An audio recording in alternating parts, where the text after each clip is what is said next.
사도행전 20장 33절에서 38절 한 절씩 교독합니다. 내가 아무의 은이나 금이나 의복을 탐하지 아니하였고 여러분이 안다와 같이 이 손으로 나와 내 능력이 있는 것을 충만하다. 범사에 여러분에게 모본을 보여준 바와 같이 수고하여 약한 사람들을 돕고 또 주 예수께서 친히 말씀하신 바 주는 것이 받는 것보다 복이 있다 하심을 기억하여야 할지니라. 이 말을 하고 무릎을 꿇고 모든 사람들과 함께 기도하니 다 크게 울며 바울의 목을 안고 입을 맞추고 다시 그 얼굴을 보지 못하리라 한 말로 말미암아 더 근심하고 배까지 그를 전송하니라. 아멘. 이제 바울의 밀레노에서 에베소 이제 장로님들 요즘식으로 하면 이제 감독, 지도자, 목사 이런 분들을 모셔다 놓고 이제 마지막 고별 메시지를 보내는 것입니다. 뭐 이 과정은 뭐 이제 2차 전도여행을 끝나고 3차 전도여행을 시작하는 가운데 있는 것이고 이제 그런 3차 전도여행을 시작하는 가운데 있다는 것은 단순히 뭐 1차, 2차, 3차의 어떤 특별한 선교여행을 했다는 게 중요한 것이 아니라 이제 마지막 하나님이 그에게 맡기셨고 또 하나님의 사역을 감당하고 또 그의 인생 속에서도 마지막 여정을 가고 있는 것이고 이제 얼마 안 있으면 이 땅에서의 인생도 이제 마감할 수밖에 없는 여정 속에 있는 것을 의미합니다. 그러면서 우리가 이것을 한 번에 쭉 다루지 않고 이제 세 번에 오늘까지 세 번에 나누어서 보는데 첫 번째 봤을 때는 인생 평가학이었습니다. 도대체 마지막 어떤 메시지를 남길 때 유언을 꼭 유언은 아니지만 유언과 같은 이야기를 남길 때 인생에서 내가 어떤 것을 남길 것인가. 그래서 사도 바울은 내가 주를 섬기는 데 있어서 눈물과 겸손과 그 다음에 시험을 참고 이 모든 주를 섬기는데 최선을 다했다. 이런 말로서 시작을 하고 있고 그래서 인생에서 그 사도 바울의 인생에서 예수 그리스도가 빠지면 할 말이 없는 인생이었음을 우리가 보았습니다. 두 번째는 이제 싸움이 필요한 인생이다라고 하면서 사도 바울이 주 예수 그리스도를 만나고 그 믿음을 갖고 그 인생을 살고 그 사역을 쭉 해 나가는 데 있어서 단순히 은혜를 구하고 단순히 기적이 있고 그 삶 속에 하나님이 함께 하심으로써 넉넉하게 그 인생을 살고 그 사역을 감당했다고 말하지 않고 항상 언제나 결박과 비방과 고난이 있었고 환난이 있었고 그리고 더 나아가서 너희들의 교회 안에도 이제 사나운 이리가 있고 어그러진 말로 자기의 편을 만들려고 하는 이러한 감독과 장로들이 있을 거다. 꼭 말씀으로 싸워 이겨야 된다. 이런 말로 지난주에 마쳤습니다. 그리고 마지막으로는 그래 이런 인생 사역의 모습 하나님의 사람은 만들어지는 거니까 그 결론을 가지고 또는 그 어떤 실적과 열매를 두려워하면서 살지 말고 하루하루를 사는 것이 진정한 인생에서 또 하나님의 사람다운 모습이다 라고 오늘 설명하고 싶은 것입니다. 그래서 오늘 우리는 좀 물어봐야 됩니다. 각자가 내가 인생이 어떻게 만들어지고 있나 이렇게 목표를 향해서 가는데 너무나 이제 소위 말해서 좋은 것은 이렇게 시간적으로도 1년, 1년, 또 10년, 20년 이렇게 살면서 예수 그리스도를 믿고 사는 인생은 이렇게 조금씩 조금씩 우리 장권사님이 기도하셨던 것처럼 더디지만 또는 어떤 사람은 빠를 수도 있고요. 근데 많은 사람들이 더디지만 이렇게 변해가는 인생이 있다라는 것입니다. 물론 여기에서 이 변해가는 인생이라는 건 살만해졌다. 이제 뭐 좋아졌다. 이런 식의 모습으로 딱 정해져서 가는 것은 아니고요. 신앙 인격과 말씀을 내가 말씀으로 사는 것이 조금 더 나에게 익숙해지는 그 성숙함이 조금씩 더디지만, 그 말은 1년 보면 변한 것 없지만 10년, 20년 보면 나도 이제 조금씩 예수 그리스도를 닮아가고 있고 그 말씀에 내가 조금씩 적용하며 그 말씀대로 사는 인생으로 젖어가고 있구나. 이런 것들을 알아가고 있다는 것입니다. 그래서 우리가 지금 사도 바울의 인생의 마지막 메시지에서 보는 것처럼 우리의 막상 확인이라는 것은 내가 어디까지 이 목표를 이루었냐가 아니라 이 시작점에서부터 지금 가는 그 가운데 있는 길에서 돌아보면서 내가 얼마나 신앙 인격과 성숙함이 말씀으로 살려고 하는 그 싸움이 내 삶 속에 있고 그것이 조금씩 내 삶에 젖어들어서 그러한 삶의 변화의 모습이 물론 이렇게 등락은 있죠. 이렇게 높게 올라갈 때도 있고 낮게 내려올 때도 있지만 그것이 조금씩 안정을 찾아가고 있고 그 등락의 폭이 커지지 않고 좁아지고 있느냐, 이러한 것들을 살펴보면서 내가 믿음으로 살고 있구나를 알게 된다는 것입니다. 그러니까 오늘 사도 바울의 인생에서는 이런 식의 표현이 아니라는 거예요. 야, 너네 앞으로 하나님의 일꾼으로서 하나님의 사역을 할 때는 이렇게 하는 거야. 이걸 설명하는 게 아닙니다, 지금. 물론 그 말도 포함되어 있죠. 하나님의 일꾼, 하나님의 사역자로 살아가는데 이러한 모습으로 살아가는 것입니다. 잊지 말아야 됩니다. 기억해야 됩니다. 모본이 돼야 됩니다. 라는 표현도 있지만 이것을 전체적으로 봤을 땐 단순히 어떤 사역자의 국한에서 예수 그리스도의 일꾼이라는 측면에서 우리가 생각하는 데 국한해서 보시면 안 되고 전 인생 전반에서 예수 그리스도를 만난 사람이 그 만난 인생 속에서 어떠한 삶의 답안지를 봤을 때 그 답에 그나마 예수 그리스도를 제외하고 합한 사람이 누가 있느냐라고 했을 때 그나마 사도 바울이 예수 그리스도를 만나고 그 목표를 향해 표대를 향해 가는 데 있어서 어떻게 만들어지고 어떻게 하나님의 사람이 되어가는지를 오늘 말해주고 있는 것이다입니다. 그래서 우리는 이런 걸 보는 게 아닙니다. 사도 바울의 위대한 사역, 사도 바울이라는 위대한 사역자가 마지막에 교회와 사역자들에게 말해주는 내용, 이렇게 돼버리면 나와 아무 상관없는 내용이 됩니다. 그러나 금방 말씀드린 대로 이게 단순히 어떤 사역자의 얘기가 아니라 인생 전반, 예수를 만난 그 전과 후의 이야기를 할 때 그 후의 얘기를 어떻게 마치 모범 답안지처럼 보여주고 있고 모델처럼 보여주고 있느냐. 그래서 우리에게도 똑같은 것을 적용하는 거죠.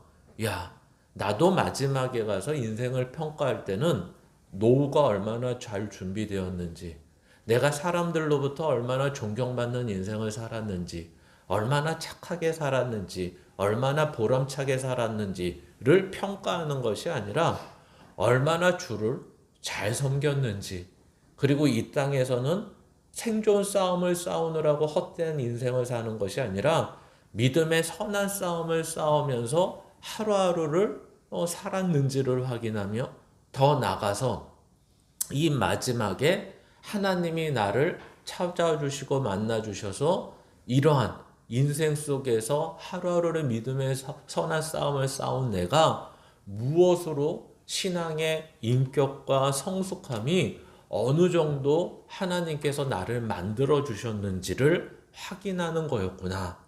이렇게 보는 것입니다. 그래야지 이 성경이 우리에게 말하는 것을 어떻게 보면 제대로 본다. 이렇게 볼 수 있는 것이죠. 그래서 오늘도 그러면 나는 인생이 예수 그리스도께서 하나님께서 목표로 하는 그 신앙의 인격과 신앙 성숙에 있어서 어디까지 왔는지를 체크하는 게 중요한 것이 아니라 그러한 목표를 향해서 내가 그 하루하루를 살아가고 있느냐를 오늘 보려고 하는 것입니다. 그래서 오늘도 이 에베소 장로님들에게 기억하라 그러면서 자기의 모범된 삶을 보여주고 있는데 그 첫 번째가 오늘 뭡니까? 이렇게 이야기합니다. 내가 33절에 아무의 은이나 금이나 의복을 탐하지 않았다. 그러니까 우리가 봤을 때는 뭐 은까지도 아니고 금만 보면 이거는 뭐 욕심이 없었다. 뭐 어떤 장군님처럼 뭐 금보기를 돌같이 여겼다. 뭐 이렇게 살아야 되는 거냐라고 할 수도 있겠지만 2000년 전에 이것이 세상에서 제일 귀한 것을 표현하는 것입니다. 근데 뭐 변하지 않는, 여전히 변하지 않는 건 금이라는 거죠. 지금도 정세가 안 좋고 경제가 안 좋고 전쟁이 일어나고 세상이 이렇게 혼란하면 금값이 그냥 쭉쭉쭉 올라가는, 다른 어떤 가치보다 금값이 올라가는 걸 보면 세상에서는 역시 진리와 동일시 여기게 금도 변하지 않는다, 이런 생각을 할 수 있을 것 같습니다. 그러나 중요한 건 여기에서 금이나 의나 의복을 탐하지 않았다. 심지어 이제 고린도 교회에서 사도 바울이 있을 때, 또는 고린도 교회 사람들에게 오해를 받은 것 중에 하나가, 뭐 요즘도 그게 오해인지 진짜인지 다 가려질 수 있겠지만, 우리가 잘 알고 있는 예루살렘 교회에 이제 헌금을 했을 때, 그 헌금을 우리가 앞에 2차 전도 여행에서도 봤죠. 그 헌금을 다른 사도나 제자들과 함께 가져가는 모습을 보았습니다. 근데 이제 고린도 교회에서는 어떤 소문이 나냐면, 야, 사도 바울이 그걸 가져가다가 요즘식으로 말하면 횡령을 했다라는 것을 들춰낸 적이 있습니다. 그러면서 사도 바울은 고린도 전후서에서 나는 그런 걸 탐하는 자가 아니다라고 이미 한번 설명을 한 적이 있습니다. 오늘도 마찬가지입니다. 여기에서는 금방 말씀드린 것처럼 나는 헌금을 한 번도 횡령하지 않았다, 이런 걸 다시 한번 억울해서 적은 내용이 아니라, 나는 한 번도 예수 그리스도를 믿고 세상의 것을 탐한 적이 없다. 왜? 애초 우리가 계속해서 사도 바울의 인생과 사역의 모습을 보면서 그는 그 모든 것을 배설물로 여겼기 때문에 그렇습니다. 즉 다시 말하면 자기의 인생을 살고 자기의 사역을 감당하는 데 있어서 이 세상의 것이 뭐 내 육신에는 도움이 되고 편안함은 줄 수 있지만 그리스도를 전하는 내용에서는 이것이 쓸 수 없는 것이라는 것을 알고 있고, 또 더 나아가서 이것이 썩어질 것이며 이 땅의 것이며 영원하지 않다라는 것을 알고 있기 때문에 그렇습니다. 그래서 이것을 좀 더 우리가 이해하려면 한번 찾아가 보겠습니다. 디모데전서 3장입니다. 디모데전서 6장입니다. 디모데전서 6장 3절부터 10절까지 좀 한 절씩 읽겠습니다. 디모데전서 6장 3절부터 10절까지 한 절씩 읽도록 하겠습니다. 누구든지 다른 교훈을 하며 바른 말 곧 우리 주 예수 그리스도의 말씀과 경건에 관한 교훈을 따르지 아니하면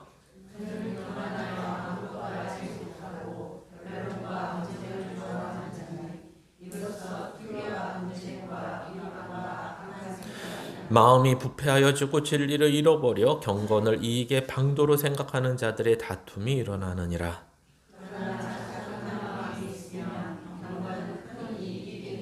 우리가 세상에 아무것도 가지고 온 것이 없음에 또한 아무것도 가지고 가지 못하리니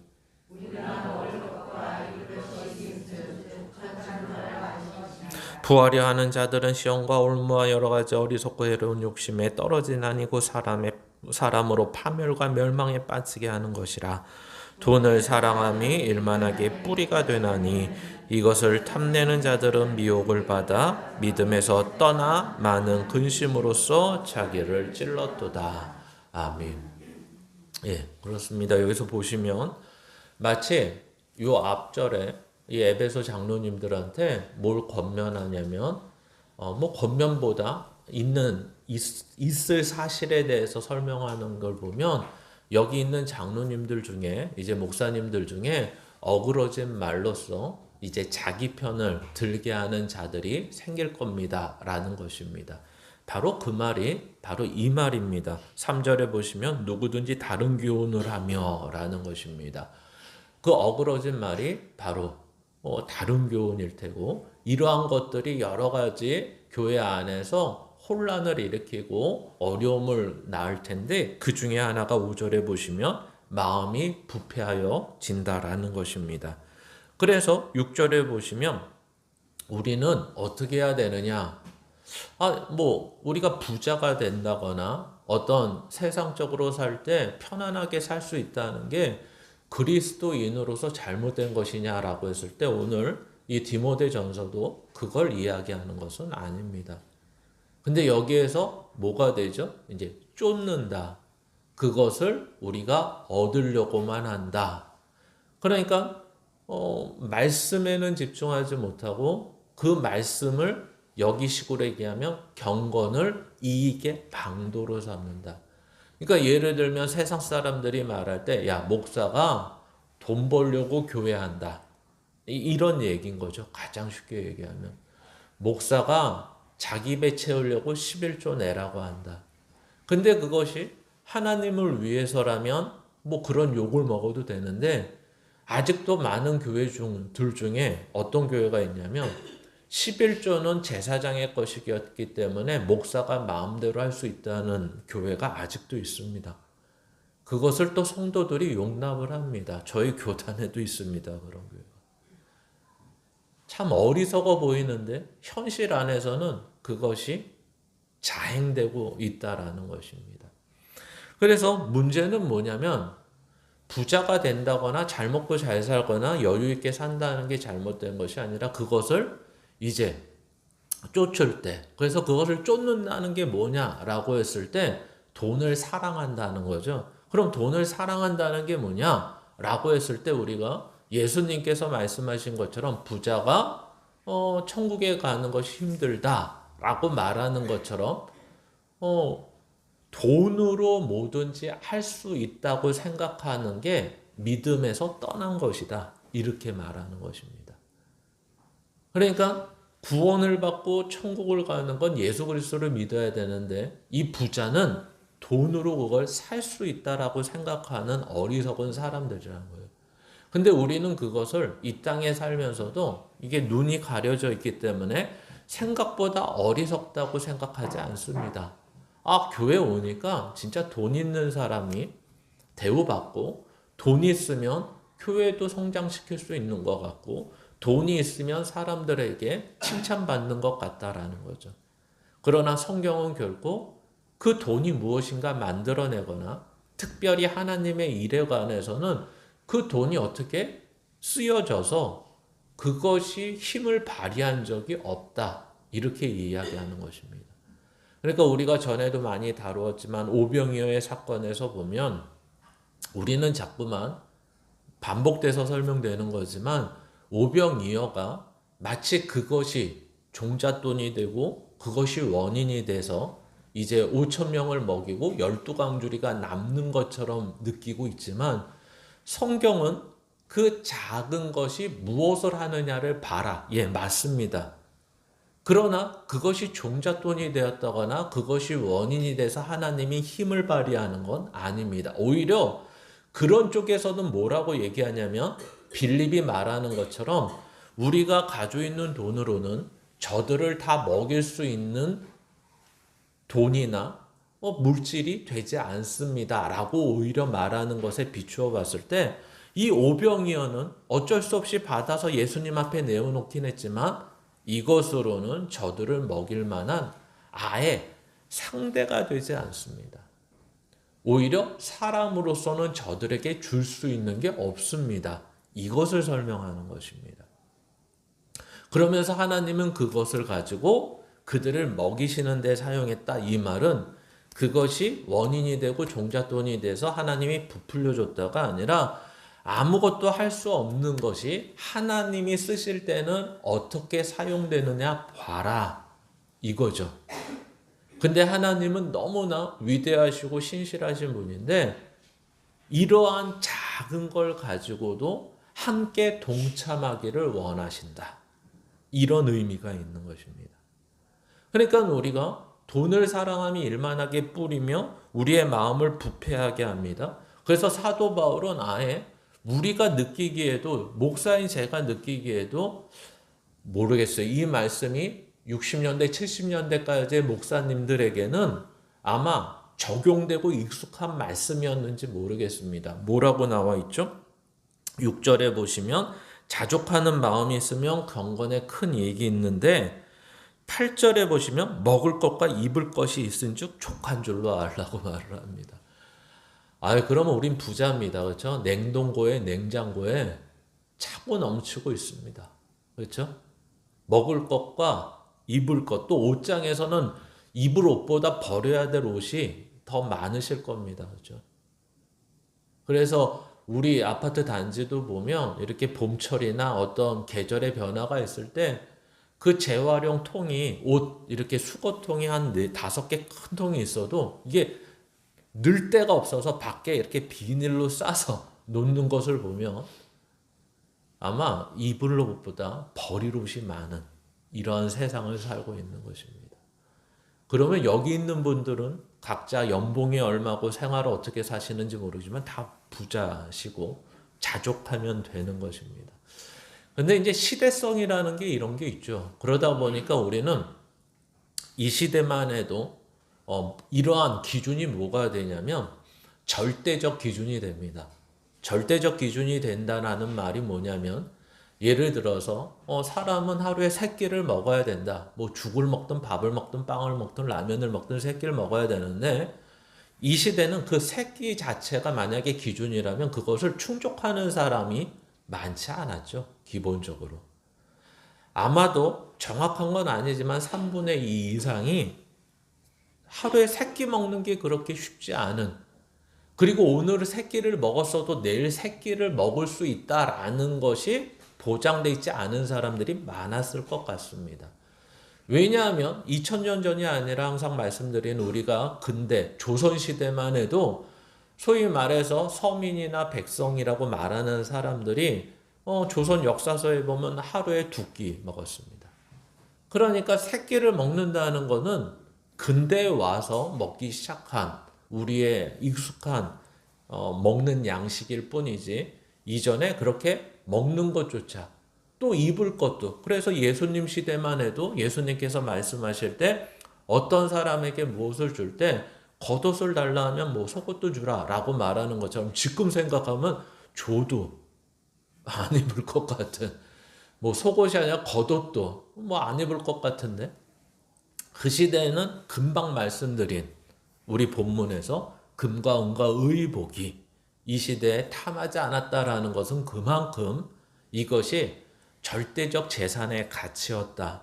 그리고 이것이 부의 상징이었다. 더 나아가서 디모데 전서는 먹을 것과 입을 것이 있다면 거기에서 더 이상 원할 것이 없을 정도로 풍족한 삶을 원하는 것이다. 근데 요즘은 어때죠?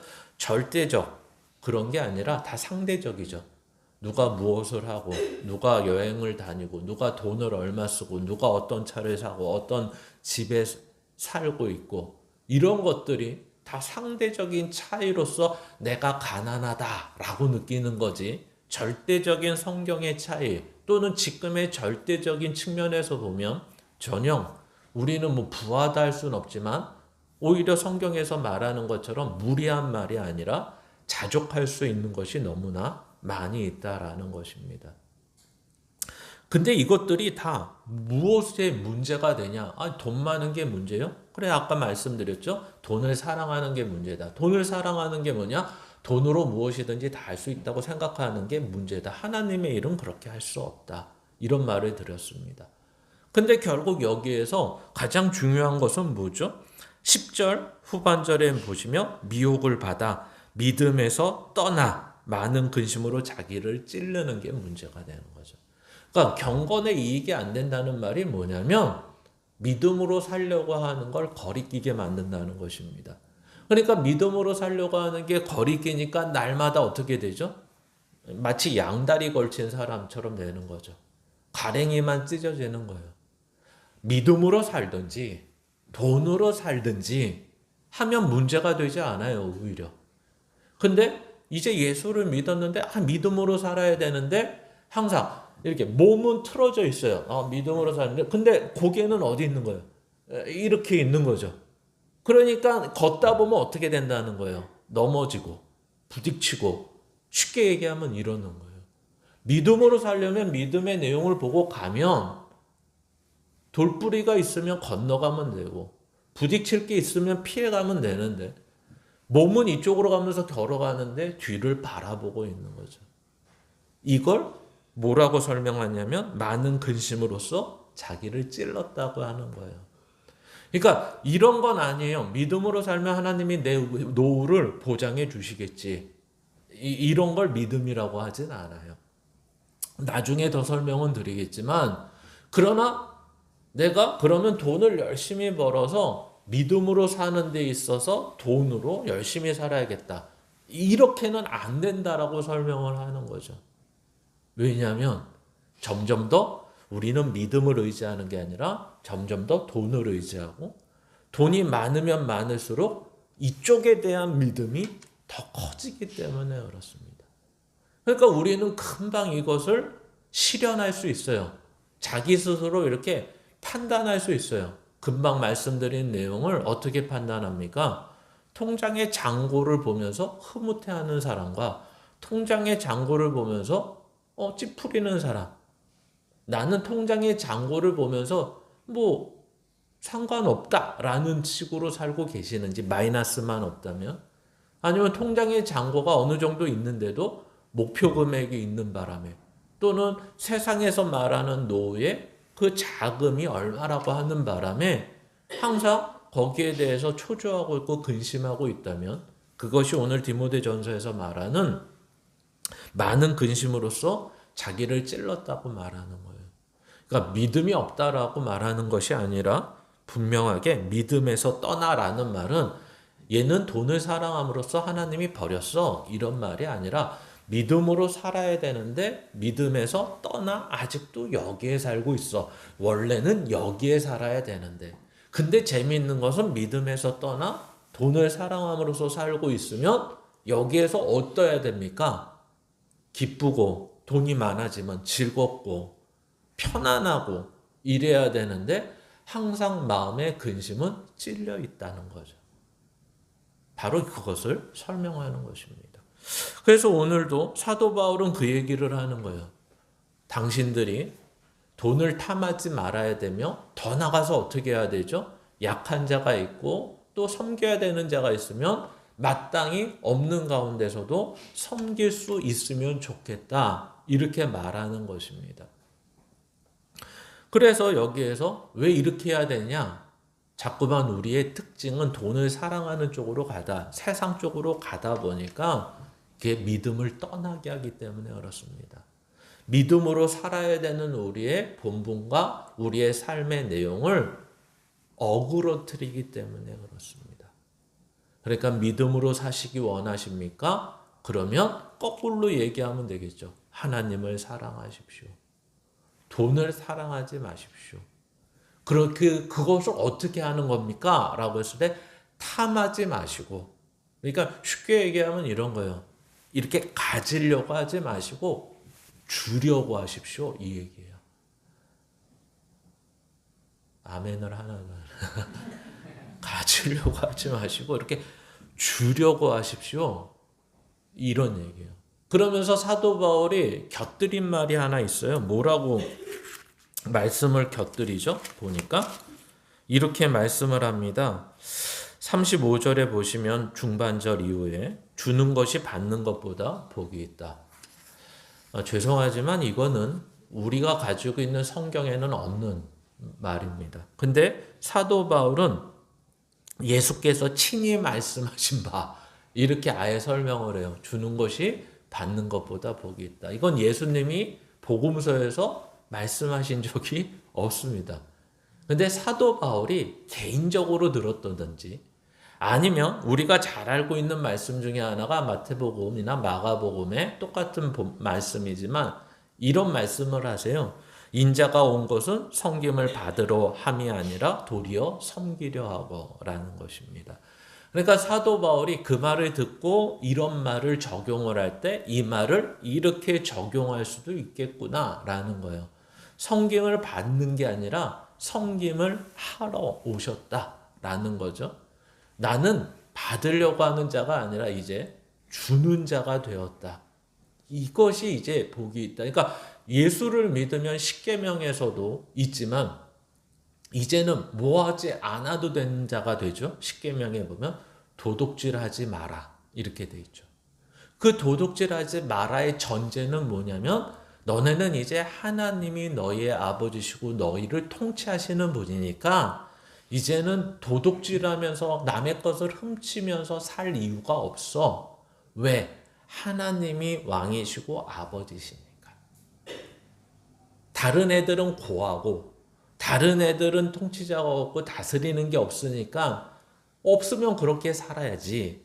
근데 하나님을 믿는 자들은 하나님의 백성을 삼은 자들은 하나님이 먹이시고 입히셔. 그러니까 이젠 도둑질 안 해도 돼. 그러니까 우리의 의지를 설명하지 않아요, 성경은. 야, 이제는 너 예수 믿었으니까 의지를 가지고 이렇게 살아야 돼 라고 말하지 않고요.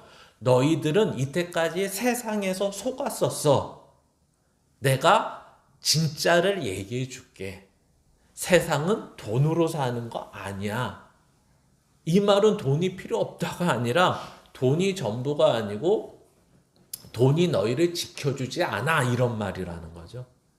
그럼 뭐가 전부고 뭐가 우리를 지켜주냐? 믿음이 전부고 하나님이 우리를 지켜줘. 이거라는 거죠. 그러니까 세상에 속지 마. 근데 이것을 누구한테 말하냐면 사도 바로 오늘 교회와 장로님들에게도 얘기하는 거예요. 앞에서 너희들은 사나운 이리가 외부에서 오지만 내부에서는 누가 등장하는 거예요? 이 장로님들 중에 한 명이 어그러진 말로 자기 편을 만들어 자기가 이익을 만들려고 한다는 거죠. 그런데 성경은 뭐라고 얘기하냐면 그러지 마. 이제는 우리가 믿음으로 사는 거야.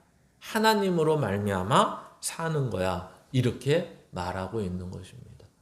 그래서 우리는 이전에 주일 오후에 이제 교회가 무엇이냐 마지막 내용 속에 이제 헌금의 내용을 봤을 때도 마찬가지죠.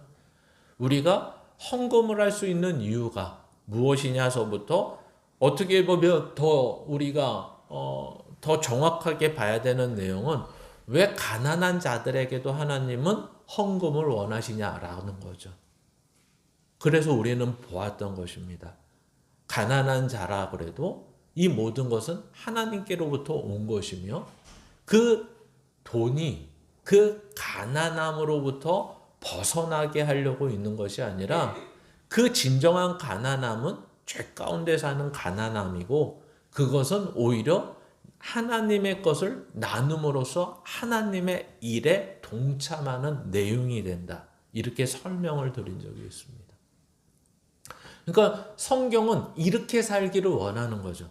즉 돈으로 사는 것이 아니라 믿음으로 사는데 그 믿음으로 사는 내용 중에 하나가 돈을 쓰는 것이 있다. 쓴다 그러면 우리는 힘들고 돈을 주는 것이 있다. 이것이 하나님의 사람으로서 살아가는 모습 중에 하나다. 이렇게 말하는 것입니다. 그것이 믿음의 내용이 된다. 그러면 우리는 항상 뭐죠? 꼭 돈이어야 됩니까? 아니요. 시간일 수도 있고 자기의 건강일 수도 있고 자기의 재능일 수도 있는데 이 세상은 뭘로 다 표현을 한마디로 하냐면 돈으로 표현되기 때문에 돈을 들여야 된다. 이렇게 표현하는 것뿐입니다. 그러니까 우리는 머리가 빨리 돌아가요. 그러면 돈은 안 들여도 되고 내가 시간으로 때우겠습니다. 아니요. 그게 잘못됐다고요. 그게. 돈을 내셔야 된다고요. 돈을. 그게 이 세상에서는 전부이기 때문에 그렇습니다. 여러분의 생명이기 때문에. 그래서 우리는 돈의 앞에 뭐라고 붙이냐면 피 같은 돈. 이렇게 붙입니다. 그렇죠? 내 피 같은 돈인데. 그걸 하나님께 드릴 때 하나님은 돈을 받으시는 게 아니라 물론 교회는 계좌에 돈이 찍히는 게 좋겠죠. 그러나 하나님은 돈을 받으시는 것이 아니라 우리의 마음과 정성과 믿음을 보시는 것입니다. 얘가 세상을 의지하지 않고 하나님을 의지하며 하나님을 의지할 뿐 아니라 하나님의 사람으로서 사는데 하나님의 일에 오병이어의 도시락을 드린 어린아이처럼 동참하며 함께하는 것을 항복하고 동의하고 있구나. 이것을 보신다는 거죠. 그래서 이러한 사도 바울이 이제 본을 보입니다. 기억하라고 합니다. 나는 탐하지 않았다. 너희도 탐하지 말아라. 그리고 탐하지 않는 것으로 끝나지 않는다. 주어라. 주는 것이 복이 있다. 이렇게 얘기하는 것입니다. 그러면서 이제 두 번째, 우리가 그냥 넘어갈 수 있는 내용이 나옵니다. 무슨 내용이 나오죠? 이제 마지막을 서로 잘 교제하고, 근데 그게 마지막이라고 느끼니까 서로 믿는 자들이니까 무릎을 꿇고 같이 함께 그들의 마지막을 위해서, 사역을 위해서 이 헤어짐의 아쉬움을 때문에 기도를 하고, 그 다음에 기도하는 가운데 엉엉 웁니다. 여기에서 운다는 것은 단순히 헤어지니까 서러워요, 아쉬워요, 이 정도가 아니라 원어상으로 보면 어느 정도 우는 거냐면 우리가 장례식에서 슬퍼하는 자의 울음처럼 운다고 말하는 내용입니다. 그래서 아예 엉엉 웁니다. 그리고 서로 입맞추다라는 말은 무슨 동성애자다 이 말을 하는 것이 아니라 작별의 인사를 몇 번이고 합니다. 그 이유는 문자적으로 보면 간단합니다. 이제 앞으로 볼 수 없기 때문에 그렇습니다.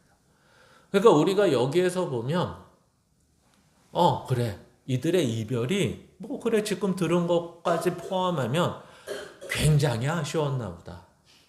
이제 마지막이고, 그리고 그동안 정도 많이 들었었나 보다. 이 정도로 볼 수도 있을 것입니다.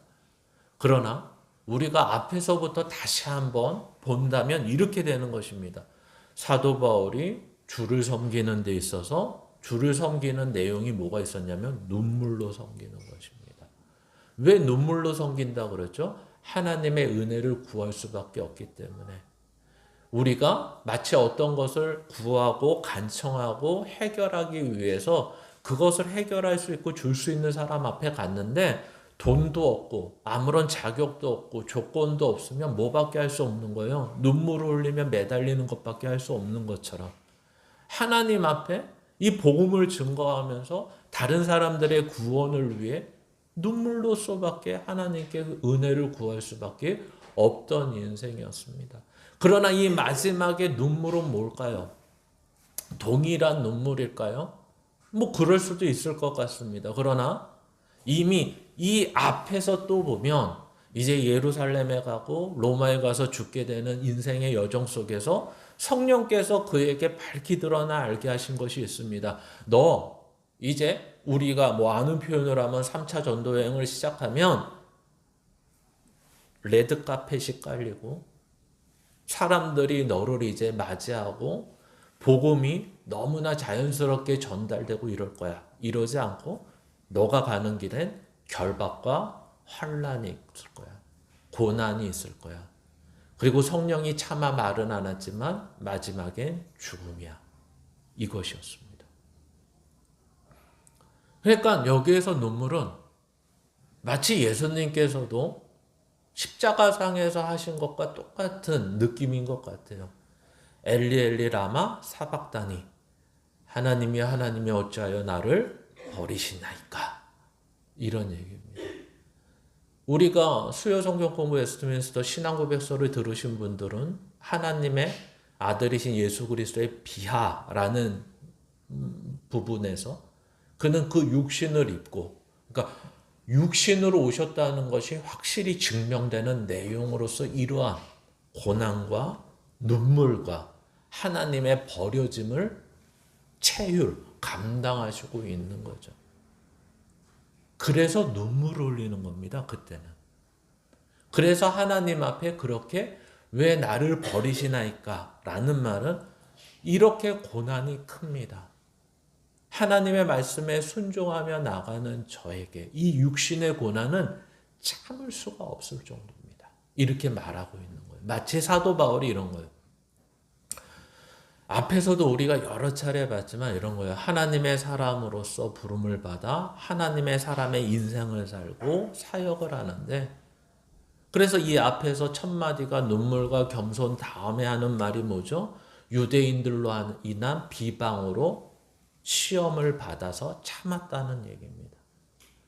도대체 이 인생길을 가는데 왜 이렇게 환난이 많고 결박이 있고 또는 감옥에 갇히는 일도 있고 매를 맞는 일도 있고 배가 파선하는 일도 있고, 그 사람들이 얼마나 열심히 한 유대인이냐면 동네를 달리 가도 쫓아오는 그 사람들이 항상 날 죽이려고 하고 배를 타려고 했는데 첩보가 들어와서 나를 그 배에서 죽이려고 하는 자가 있어서 배를 타지 못하고 그 노인이 육지로 긴 여정으로 돌아가기까지 합니다. 오늘도 마찬가지죠. 이 정도 되면 하나님 저 마지막인 거 아시죠? 그러면 조금 여유 있게 해주십시오. 마지막에 조금 고난이나 환난이 예전 같지 않았으면 좋겠습니다. 하나님 이제 저를 불쌍히 여기셔서 그래도 제가 다른 사람한테 나를 통해서 기적을 베푸신 모양처럼 나에게도 좀 기적을 조금씩만 베풀어 주셔서 뭐 전에처럼 돌아가게 하지 마시고 배 타고 빨리 가게 해주시고 뭐 이런 조금의 기적이 저에게도 있으면 좋겠습니다. 근데 사도 바울은 역시 이런 측면에서 믿음이 있는 자라는 거죠. 어떻게 하면 눈물을 흘린다는 것입니다. 그 눈물의 의미는 이런 거죠. 압니다, 하나님. 이게 환난이 있고 결박이 나를 기다리고 있는 거 압니다. 근데 저는 두렵습니다. 저는 이제 노인이 되어 힘듭니다. 그런데 하나님 감당하겠습니다. 마치 엘레리 라마 사박단이라고 예수님이 말씀하시고 그 다음 하시는 말씀이 뭐냐면 저들을 사하여 주시옵소서 하나님의 뜻대로 하시옵소서 라고 하는 거죠. 이게 뭡니까? 이게 하나님의 뜻이라면 감당하겠습니다. 근데 나는 너무 연약하고 이제는 연로하고 힘듭니다. 그래서 감당해야 되는 건 아는데 눈물로 감당합니다. 그래서 우리가 잘 알고 있는 말씀 중에 울며 씨를 뿌리는 자라는 표현이 있는 거죠. 얼마나 육신적으로 이때까지의 한 10여 년의 인생이 딱 고별 메시지를 전하면서 이렇게 필름처럼 돌아갔을 때 이 앞의 인생이 어떻게 느껴졌을까?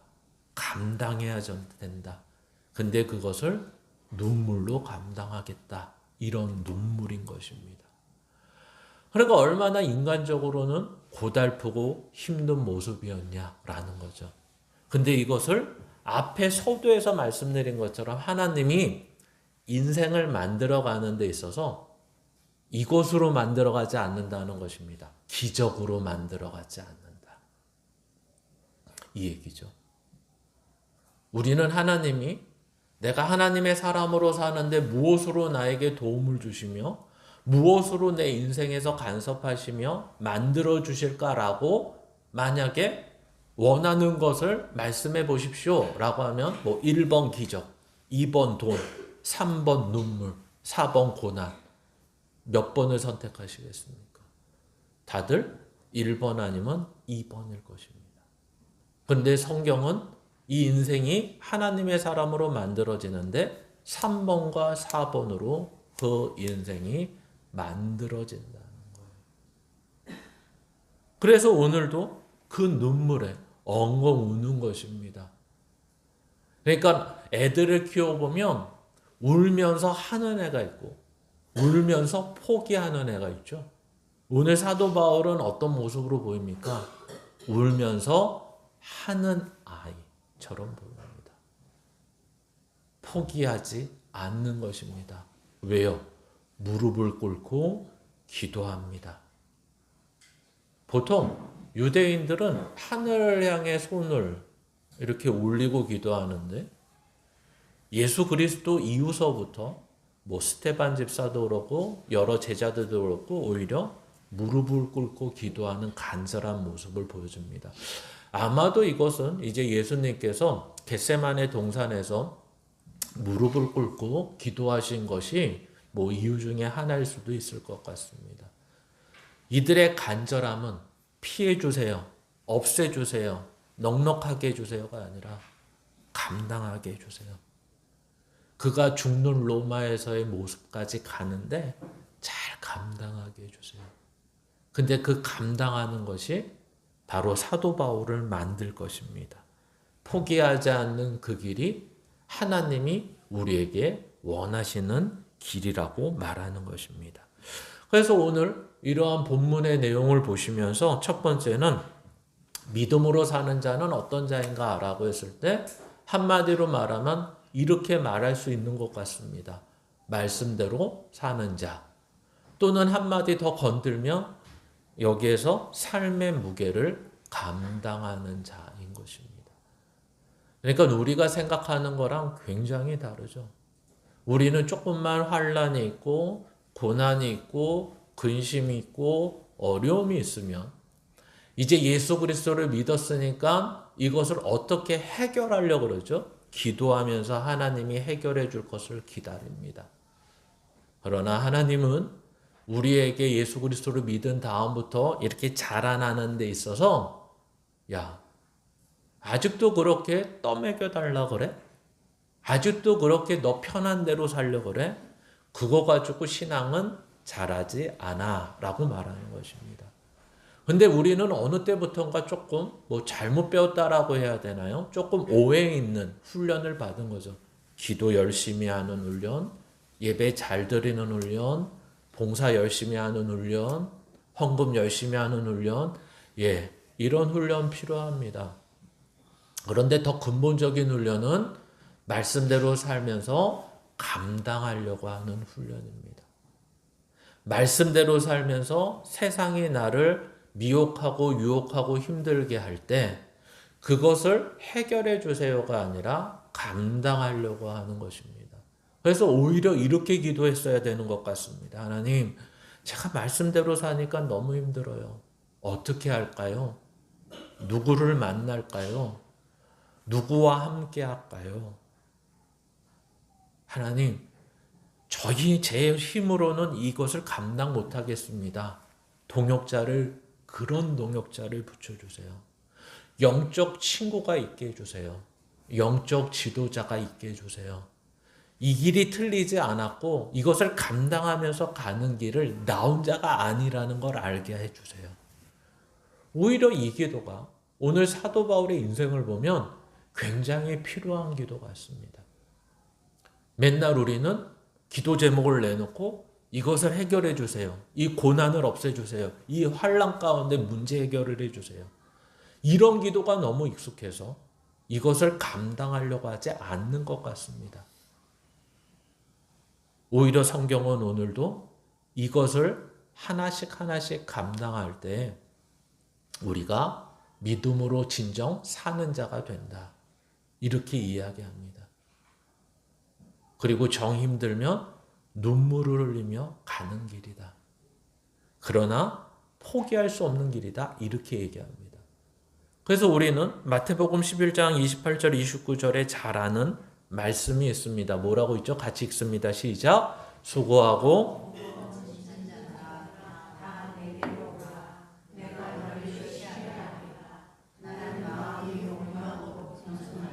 나의 멍에를 메고 내게 배우라. 그러면 너희 마음이 쉼을 얻으리니. 아멘. 여기에 보시면 항상 인용하는 말이지만 나의 멍에를 메고 내게 배우라입니다. 예수 그리스도께서 이 땅 가운데 공생의 가운데 하신 일은 멍에를 메고 십자가를 메고 나가신 것입니다. 그래서 우리는 말씀을 본다는 것은 그렇게 예수께 배우는 것입니다. 예수님 어떻게 십자가를 지셨어요? 우리 보고 자기 십자가를 지고 자기를 부인하고 예수님을 따르라 그랬는데 예수님 그 억울한 길을 어떻게 가셨어요? 그 고난의 길을 어떻게 가셨어요? 그 조롱의 길을 어떻게 가셨어요? 그 가난한 길을 어떻게 가셨어요? 배우라고. 그래서 말씀을 보면서 살아보시라고. 그러면서 하나님 앞에 그것 때문에 기도하는 거죠. 해결이 아니라 하나님의 사랑으로 살아가는데 친구와 지도자를 달라고 기도하는 것입니다. 두 번째는 오늘 말씀을 통해 배우는 것은 신앙 성숙과 신앙 인격은 주어지는 것이 아니라 만들어지는 거였구나. 우리가 잘 아는 내용입니다. 만약에 주어지는 것이라면 하나님이 열심히 기도한 사람한테 뚝 떨어뜨려 주는 것이라면 우리는 날마다 모여서 기도해야 될 것입니다. 그런 의미에서는. 그러나 그런 의미에서 날마다 기도할 필요는 없습니다. 오히려 날마다 기도해야 되는 이유는 이 하루하루를 감당하는 인생이 힘들고 어려워서 하나님을 의지할 수밖에 없기 때문에 그렇습니다. 즉 아까처럼 얘기하면 뭐가 되냐면 돈이 있으면 해결될 텐데 아니요. 신앙 인격이나 신앙 성숙은 돈으로 안 되기 때문에 그렇습니다. 그렇죠? 탐하지 않고 내가 말씀대로 살며 이런 것들은 돈으로 살 수 있는 게 아니고 돈으로 얻어낼 수 있는 게 아니라는 걸 살아보신 분들은 알게 됩니다. 그러니까 어떻게 할 수밖에 없죠? 돈을 의지하던 자리에서 이러한 삶을 사는 자에게는 반드시 하나님을 의지하고 기도하게 돼 있다라는 것입니다. 이게 성경이 이야기하는 거죠. 그래서 사도 바울의 인생을 보니까 주어지는 것이 아니라 만들어지더라. 사도 바울의 삶을 보니까 그런 거였습니다. 그래서 아까도 이미 언급한 것처럼 사도 바울은 이러한 10여 년에 또 20여 년 가까이 이러한 전도여행과 하나님의 사역을 감당하면서 알고 있던 거죠. 하나님은 기적을 통해서 나를 만드시려고 하는 게 아니구나 입니다. 그러면서 우리는 로마서 5장 3절 4절을 이 세 번역으로 한번 읽겠습니다. 같이 읽습니다. 환난은 인내력을 낳고 인내력은 단련된 인격을 낳고 단련된 인격은 희망이 낳는 줄을 알고 있기 때문입니다. 이게 무슨 말일까요? 원래는 우리가 다 알고 있는 것처럼 로마서는 예수 그리스도를 믿으면 환난이 있어. 이게 당연한 거야. 그러니까 믿은 다음에 환난이 있으면 너무 힘들어하지 마. 오히려 환난을 힘들어하는 정도가 아니라 즐거워해야 돼 라고 하면서 우리가 잘 아는 표현으로는 이렇게 얘기합니다. 환난 중에도 즐거워하나니 환난은 인내를 인내는 연단을 연단은 소망을 이루는 줄 압니다. 이렇게 얘기하는 거예요. 근데 왜 이것을 이렇게 표현할까요? 바로 단련된 인격을 연단이라고 하기 때문에 그렇습니다. 하나님이 우리를 만들고 싶은 것은 부자로 만들어 준다거나 인생을 넉넉하게, 그러니까 세상의 것으로 넉넉하게 살게 해주려고 한다거나 아니면 세상에 필요한 것을 기적적으로 주셔서 하나님의 사람으로 만들어 주실 생각은 없으십니다. 오히려 기적으로 우리를 구원하시고 난 다음부터는 우리가 하나하나 이러한 환난을 통해서 인내를 갖고 인내가 우리에게 단련된 인격을 낳고 이것을 소망과 희망을 가지고 하나님의 사람으로 살아가며 천국을 바라보게 하는 인생으로 살아가길 원하고 계시는 것입니다. 그래서 마지막으로 디모데전서 4장 7절 8절 읽겠습니다. 시작. 저속하고 헛된 꾸며낸 이야기들을 물리치십시오. 경건함에 이르도록 몸을 훈련하십시오. 몸의 훈련은 약간의 유익이 있으나 경건 훈련은 모든 면에 유익합니다. 이렇게 얘기하는 거죠. 저속하고 헛된 꾸며낸 이야기가 뭘까요?